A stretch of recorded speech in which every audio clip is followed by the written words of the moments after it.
অন্যদিনের মতো আজকেও তোমাদের কাছে একটা গল্প নিয়ে এসেছি। বৃষ্টিতে ফেরা। গড়িয়াহাটের মুখে নিজের i10 গ্র্যান্ডে বসে ঘেমে প্রচণ্ড বিরক্ত সম্রাট বাইরে তাকিয়েই থাওয়া হয়ে যায়। বৃষ্টি এক ঝলককে জীবনের অনেকগুলো পুরনো পাতা খুলে গেল তার সামনে। খুব অভিমানী মেয়ে, মেধাবীও, একই কলেজে পড়লেও আলাপ হয়েছিল থার্ড ইয়ারে। সে এক অদ্ভুত অভিজ্ঞতা। বৃষ্টি খুব ভালো গান করত।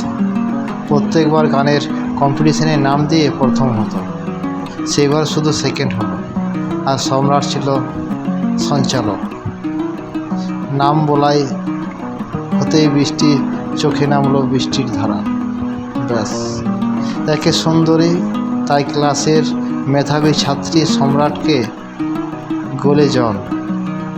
কাছে গিয়ে বলল, এ মা, কি বোকা মেয়ে তুই! এইটুকু ব্যাপারে কেউ এমন করে বুঝি? নাক মুছতে মুছতে বৃষ্টি বলল, হ্যাঁ, তুমি বুঝবে না। বলল বটে, তবে তার এই নজর বেশ কিছু হলো। আর কিছুক্ষণের মধ্যেই নম্বর আদান প্রদান হয়ে গেল। এই জন্য যে পরের তারিখটা জানাতে পারবে। আস্তে আস্তে করে ভালো বন্ধু ক্রমে এমন জায়গায় পাওয়া যেত সেখানে দুজনকে একসাথে না দেখা যেত। পিছনে গাড়ির ড্রাইভারের চেঁচানিতে সম্মিত ফিরে পেল সম্রাট। কি দাদা, ঘুমিয়ে পড়লেন নাকি? সিগন্যাল ছেড়ে দিয়েছে। প্রায় 7 বছর পিছনে ফিরে গেল যখন সিগন্যাল ছেড়ে দিয়েছে।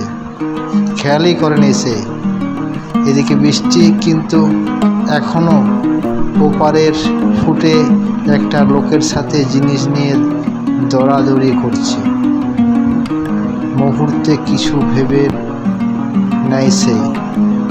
গাড়ি ঘুরিয়ে পাশের রাস্তায় ঢুকিয়ে দাঁড় করার সোজা বৃষ্টির সামনে। হতবাক বৃষ্টি কিছুক্ষণ আগেই হাঁ করে তাকিয়ে থাকে, বলার কিছু পায় না।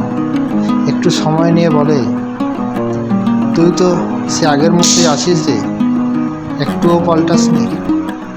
চল কোথাও বসে গিয়ে আড্ডা দেওয়া যাবে।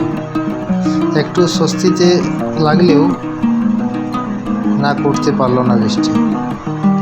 দুজনে এসে বসলো একটা কফি শপে।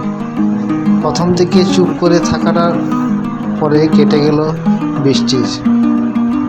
অনেক পুরনো কথা হতে লাগলো, পুরনো বন্ধুদের কথা, আর কিছু এখনকার কথাও। বৃষ্টি একটা কিডজি স্কুলে পড়াশুনো। সম্রাট হেসে বলে, ভালোই তো, তুই তো খুব বাচ্চা ভালোবাসতিস। ঠিকই আছে। অপরদিকে সম্রাট একটি আন্তর্জাতিক বিমান সংস্থার কাজ করে। বৃষ্টি বলে, তুই তো বরাবরই খুব স্মার্ট। অফিসে অনেক ভক্ত আছে বল। এরকমই সারাক্ষণের ওর পিছনে লেগে সময় কেটে যেত। মনে পড়ে ওর তুচ্ছ কারণে ঝগড়া করতে দুজনে সারাদিন। আবার সেরকম এক তুচ্ছ কারণে সম্পর্কটা কেটে গেল একদিন। হঠাৎ সম্রাট বৃষ্টির হাত ধরল। তুই ভালো আছিস তো? সেই দিন রাগ করে চলে গেলি, তারপর আর কোনো সাড়া দিলি না। কত ফোন করেছি, কত মেসেজ করেছি, ইমেল করেছি, বন্ধুদের দিয়ে খবর নিয়েছি, কোনো লাভ হয়নি। হাতটা আলতো করে সরিয়ে নিল সে। পড়ছে, অনেক মনে পড়ছে, কিন্তু খুব অভিমান হয়েছিল। পরিস্থিতিও ছিল একদম প্রতিকূল।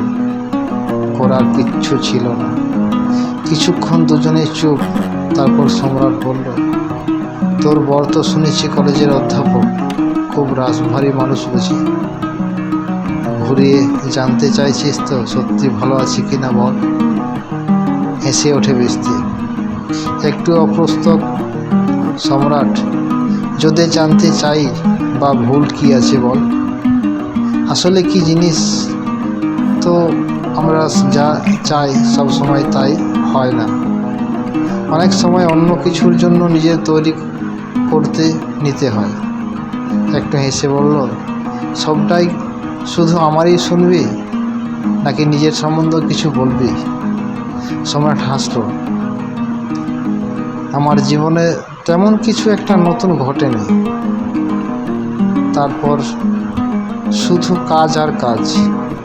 এর মধ্যে কিছু কিছু দিন কাটে অন্যরকম, যেমন আজকের দিনটা। গভীর চিন্তায় হারিয়ে যায় সে। সহজ করতে বৃষ্টি বলে, খালি বকবকি করবি তো? আর এদিকে আমার পেটটা যে খিদেয় চুঁই করছে, তার কি হবে? বলে হেসে উঠল। ব্যাস, দুজনে আবার হাসি ঠাট্টায় মেতে ওঠে। এরকম দিন আবার অনেক দিন আসবে না, মনে মনে ভাবে সম্রাট। তাই বৃষ্টিকে তার বাড়ির সামনে ছাড়ার সময় হাতটা ধরে বলল, দারুণ কাটলো রে আজকের দিনটা। তাই আমার মনে রাখিস, আর নাই রাখিস রাগ করে থাকিস না বৃষ্টি, এভাবেই ঝগড়া করিস। হেসে হেসে হাত নেড়ে মিলিয়ে যায় বৃষ্টি।